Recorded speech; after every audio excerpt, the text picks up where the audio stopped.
Assalamualaikum warahmatullahi wabarakatuh. Selamat pagi anak-anak. Bagaimana kabar kalian semua? Semoga semua dalam keadaan sehat walafiat. Pada pagi hari ini kita akan belajar tema 9, subtema 3, pembelajaran 3. Ayo membaca. Pernahkah kalian mendengar tentang seorang yang bernama Buzz Aldrin? Ayo bersama kita menggali informasi lebih dalam tentang Edwin Eugene Aldrin, atau lebih sering dipanggil Buzz Aldrin. Lahir di Amerika Serikat pada 20 Januari 1930. Awalnya ia hanyalah seorang mekanik yang pandai memperbaiki mesin, tetapi sekarang ia dikenal sebagai seorang yang mampu merancang dan memperbaiki mesin yang dapat menerbangkan pesawat dan menginjakkan kakinya di bulan bersama dua rekannya, Neil Armstrong dan Michael Collins, pergi menjelajah angkasa luar.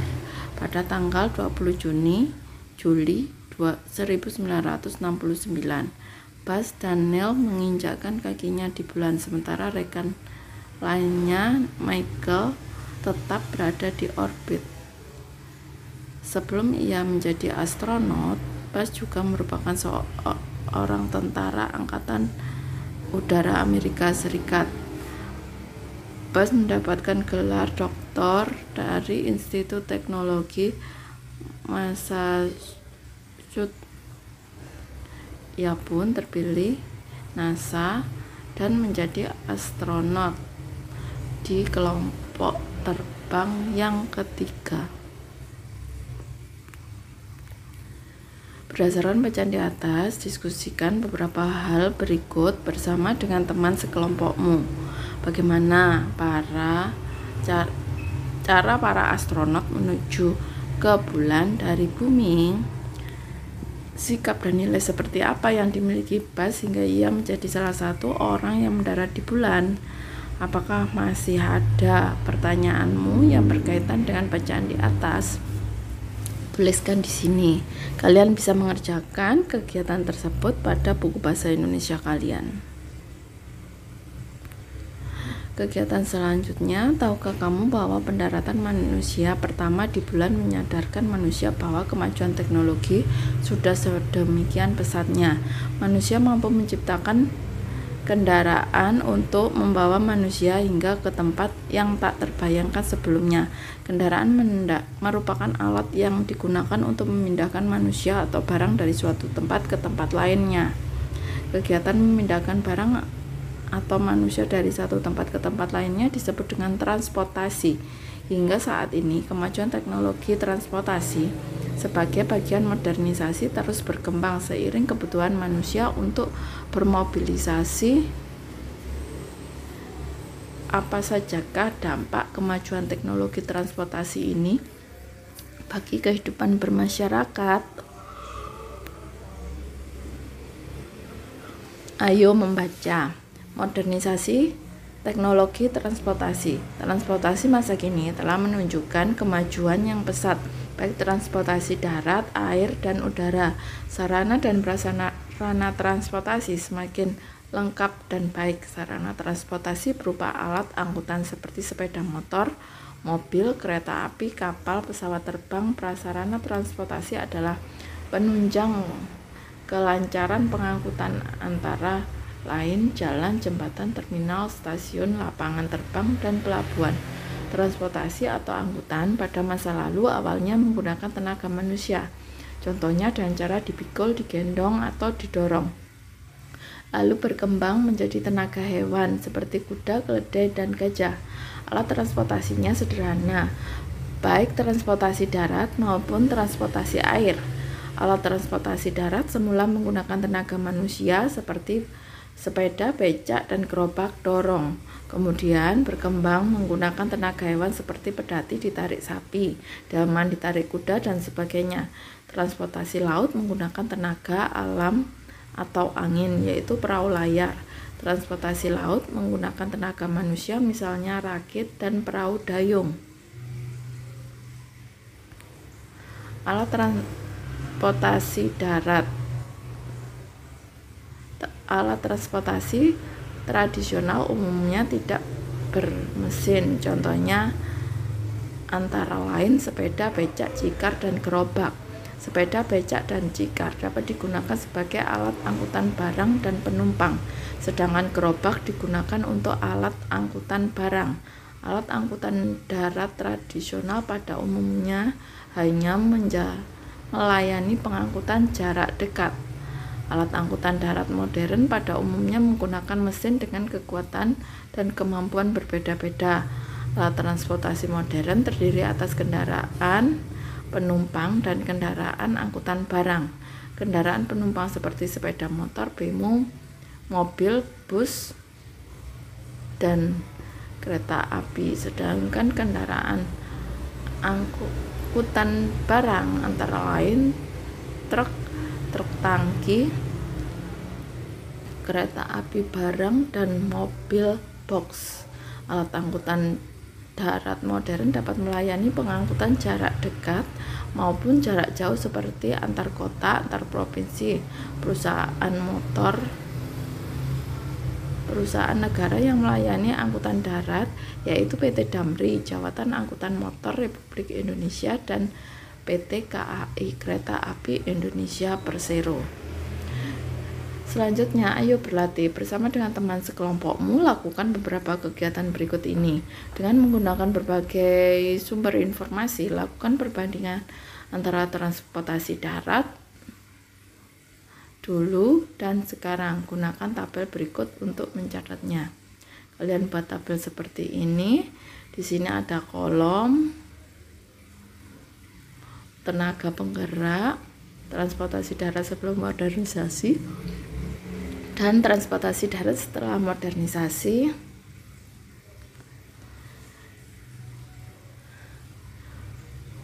Dan kalian sebutkan fungsi masing-masing serta contoh gambar. Kalian bisa mengerjakan pada buku IPS kalian. Modernisasi memang memberikan dampak baik langsung maupun tidak langsung. Demikian juga dengan dampak terhadap sistem transportasi darat saat ini. Bersama teman sebangkumu, diskusikan dampak positif dan negatif modernisasi sistem transportasi darat terhadap kelangsungan hidup masyarakat maupun dampak terhadap lingkungan. Gunakan diagram berikut untuk mencatatnya. Dampak modernisasi terhadap sistem transportasi darat. Dampak positif terhadap kehidupan masyarakat, dampak negatif terhadap kehidupan masyarakat, dampak negatif terhadap lingkungan, dan dampak positif terhadap lingkungan. Kalian sebutkan dampak-dampaknya pada kolom yang sudah disediakan. Kalian dapat mengerjakannya pada buku IPS kalian. Kemudian presentasikan hasil diskusimu di depan kelas dengan percaya diri. Selanjutnya, buatlah sebuah kesimpulan tentang kegiatan di atas. Salah satu keuntungan meningkatkan teknologi di bidang transportasi adalah memudahkan mobilisasi barang dan orang. Lihatlah sekarang, setiap akhir pekan tempat-tempat wisata dipenuhi para pelancong domestik. Salah satu penyebabnya adalah semakin mudahnya alat transportasi darat dan juga sarana-prasarana yang berhubungan dengan hal itu. Pernahkah kamu berkunjung ke tempat wisata bersama keluargamu pada waktu libur? Bacalah cerita berikut dan perhatikan baik-baik. Adakah kemiripan dengan pengalamanmu? Wisata Batik Trusmi. Lulu pulang ke rumahnya yang ada di Jalan Sekar Kemuning, Kecamatan Kesambi, Kota Cirebon, dengan wajah cemberut. Kok kamu pulang sekolah malah cemberut sayang? Ada apa? Tanya mama keheranan. Aku kesal ma, hari Sabtu nanti sekolah akan mengadakan pameran batik. Lalu semua siswa akan diminta memakai baju batik. Jawab Lulu. Wah bagus dong kalau begitu, sahut Kak Naila. yang baru muncul dari dapur. Kak Naila adalah kakak Lulu yang sudah kuliah. Hari ini Kak Naila tidak ada jadwal kuliah. Batik itu kan khas Indonesia. Kalau kita senang memakai batik, artinya kita senang melestarikan budaya Indonesia. Lanjut Kak Naila. Tapi Lulu masih saja cemberut. Rupanya Lulu tidak suka memakai batik. Menurut pikirannya, batik itu hanya dikenakan oleh orang dewasa. Anak-anak seusianya tidak cocok memakai batik. Anak-anak seusianya tidak cocok memakai batik. Begini saja usul Mama. Bagaimana kalau kita nanti sore kita berwisata ke batik, ke Trasmi? Wisata batik? Tanya Lulu keheranan. Wah, itu ide bagus. Aku juga mau beli batik ya, Ma, ujar Kak Naila bersemangat. Mama tersenyum dan mengangguk. Tentu kita pergi bertiga nanti. Sorenya Lulu pergi bersama Mama dan Kak Naila ke desa Trusmi di Pleret, Cirebon. Mereka bertiga pergi dengan menggunakan alat angkutan perkotaan. Di Trusmi memang terdapat banyak toko yang menjual berbagai jenis batik. Cirebon adalah salah satu kota penghasil batik di Indonesia. Loh, kata Mama sambil mengajak Lulu dan Kak Naila memasuki salah satu toko batik. Lulu hanya mengangguk. Benar, sahut Kak Naila, di Trusmi ini pusat batik Cirebon. Lulu pun diajak melihat berbagai jenis batik, termasuk salah satu motif batik khas Cirebon yang terkenal, yaitu motif batik bunga mendung. Motif batik yang membentuk awan dan membuatnya kagum. Ia memang suka dengan benda-benda langit dan segala sesuatu yang berkaitan dengan langit termasuk awan. Lulu melihat motif itu dengan warna-warni menarik, bahkan ada yang warna hijau muda kesukaannya. Motif awan dengan gradasi warna dari awan putih berlapis-lapis menjadi warna hijau muda. Beberapa kali Lulu memegang kain batik itu. Ia enggan beranjak dari tempat itu. Di toko itu juga dijual jenis pakaian anak yang terbuat dari kain batik. Ada yang berupa celana, rok, baju, lengan pendek, lengan panjang, dan gaun. Lulu sangat tertarik melihat pakaian batik untuk anak-anak itu. Ia kini menjadi tahu kalau kain batik bisa juga dijadikan pakaian anak-anak yang menarik. Apalagi ia melihat ada satu gaun anak dengan motif mega mendung berwarna hijau muda kesukaannya itu. Lulu berpikir ia akan terlihat cantik dengan gaun itu. Segera ia meminta ukuran yang pas untuknya dan mencoba di kamar ganti.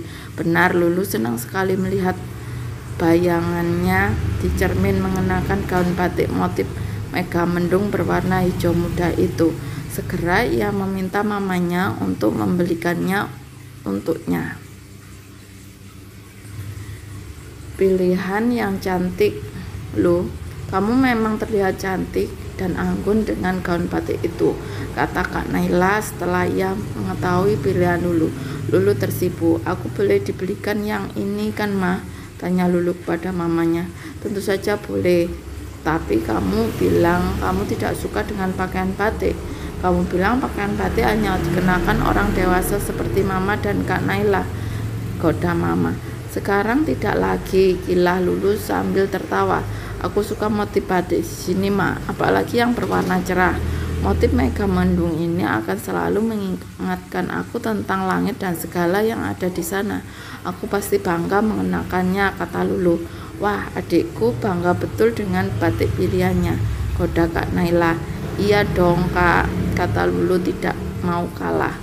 Mama dan Kak Naila tertawa sambil menggeleng kepala melihat ulah Lulu. Kegiatan selanjutnya, ayo menulis. Sebuah cerita dapat mengingatkan kita kepada pengalamanmu sendiri atau pengalaman orang lain yang diceritakan kepadamu, atau bahkan dapat mengingatkanku terhadap film yang pernah kamu tonton sebelumnya. Film yang dimaksud adalah gambar bergerak yang secara audiovisual dapat ditangkap indera. Film yang dimaksud adalah film-film baik berdurasi panjang maupun pendek yang dapat kamu tonton di bioskop, televisi, atau media yang lain. Lakukan kegiatan berikut setelah kamu membaca cerita fiksi di atas dengan seksama. Jelaskan isi cerita fiksi di atas dengan membuat tulisan satu paragraf di setiap bagian cerita, awal, tengah, dan akhir, dengan menggunakan diagram berikut ini. Judul pengarang, awal, tengah, dan akhir. Kalian bisa mengerjakannya pada buku bahasa Indonesia kalian. Pilihlah di antara 3 bagian dari cerita di atas yang mengingatkanmu terhadap peristiwa yang terjadi denganmu atau terjadi di sekelilingmu dan mengingatkanmu tentang sebuah film yang pernah kamu tonton. Gambarkan peristiwa tersebut lalu tuliskan penggalan peristiwa tersebut pada diagram berikut. Jadi kamu menggambarkan peristiwa itu dan kalian tulis penjelasannya pada buku bahasa Indonesia kalian. Kemudian presentasikan persamaan dan perbedaan itu dengan menggunakan gambar yang kamu buat dengan percaya diri. Pengalaman berkunjung ke suatu tempat dapat memberikan kesempatan untuk mengamati dan melihat peristiwa-peristiwa menarik. Salah satu peristiwa menarik yang dapat dipelajari adalah peristiwa persatuan dan kesatuan yang dapat memberikan pengaruh kepada masyarakat yang ada di sekitarnya, termasuk diri sendiri. Ayo membaca. Bacalah artikel berikut dengan seksama. Dampak persatuan dan kesatuan terhadap diri sendiri. Berbagai peristiwa persatuan dan kesatuan terjadi di sekitar kita dengan ada atau tanpa kita sadari. Setiap peristiwa tersebut memberikan dampak terhadap sekitarnya, baik individu, masyarakat luas, maupun terhadap bangsa atau negara maupun kepada masyarakat. Salah satu dampak peristiwa persatuan dan kesatuan terhadap diri sendiri adalah munculnya sikap tenggang rasa dan rasa senasib sepenanggungan ketika berbagai pihak bersepakat untuk menyatukan tujuan bersama. Setiap anggota akan merasa diuntungkan karena tujuan bersama mereka capai. Salah satu peristiwa persatuan dan kesatuan yang terjadi di Pasar Batik Trusmi Cirebon. Pada awal usaha batik terancam bangkrut karena para pengrajin, produsen, dan pemerintah daerah bekerja sendiri tanpa saling bekerja sama. Dengan suatu kesempatan beberapa pihak terkait tersebut melakukan musyawarah dan menyampaikan pendapatnya guna semakin mengembangkan usaha ini. Pada akhirnya tercapailah kesepakatan agar setiap pihak terkait bekerja sama untuk tujuan yang sama, yaitu meningkatkan nilai jual batik Trusmi tersebut. Para pengusaha dan pengrajin batik Trusmi mendapatkan bimbingan dari pemerintah daerah. Mereka mendapatkan bimbingan dalam hal memahami masalah hukum dan hak cipta dan teknik membatik yang efisien dan efektif. Kemudian pemerintah daerah juga membantu meningkatkan kualitas jalan menuju sentra produksi batik, sehingga memudahkan pembeli untuk mendapatkan batik. Pada saat yang sama, pemerintah daerah mendapatkan masukan dari penjualan pajak daerah dan semakin meningkatkan produksi kunjungan warga ke pasar-pasar batik Trusmi. Dengan demikian, setiap pihak mendapatkan manfaat yang baik dengan peristiwa persatuan dan kesatuan tersebut. Ayo berdiskusi. Dengan menggunakan bacaan di atas sumber informasi lain, lakukan kegiatan berikut secara berpasangan. A. Menjawab pertanyaan. Kalian dapat menjawab pertanyaan tersebut pada buku bahasa Indonesia kalian. Yang pertama, peristiwa persatuan dan kesatuan. Apa yang dijelaskan di bacaan di atas? Bagaimana dampak peristiwa tersebut terhadap setiap pihak yang terlibat? Kemudian, menceritakan pengalaman. Bersama dengan temanmu, ceritakan sebuah pengalaman tentang peristiwa persatuan dan kesatuan yang melibatkanmu. Tuliskan cerita tersebut dalam bentuk gambar berseri. Lakukan analisis bagaimana peristiwa itu berhubungan dengan persatuan dan kesatuan. Lakukanlah analisis dampak peristiwa tersebut terhadap dirimu sendiri. Jelaskan dampak peristiwa tersebut dalam bentuk gambar dan ceritakan di depan kelas. Kemudian ayo renungkan. Dampak modernisasi apa saja yang menurutmu paling mempengaruhimu? Mengapa? Bagaimana caramu untuk menghadapi dampak modernisasi tersebut? Kemudian kerjasama dengan orang tua. Bersama dengan orang tuamu, carilah sebuah cerita dari majalah atau dari buku cerita. Bacalah bersama cerita itu, lalu menggambarlah sama-sama tentang isi cerita bersama-sama. Demikian pembelajaran kali ini, Ibu akhiri. Wassalamualaikum warahmatullahi wabarakatuh.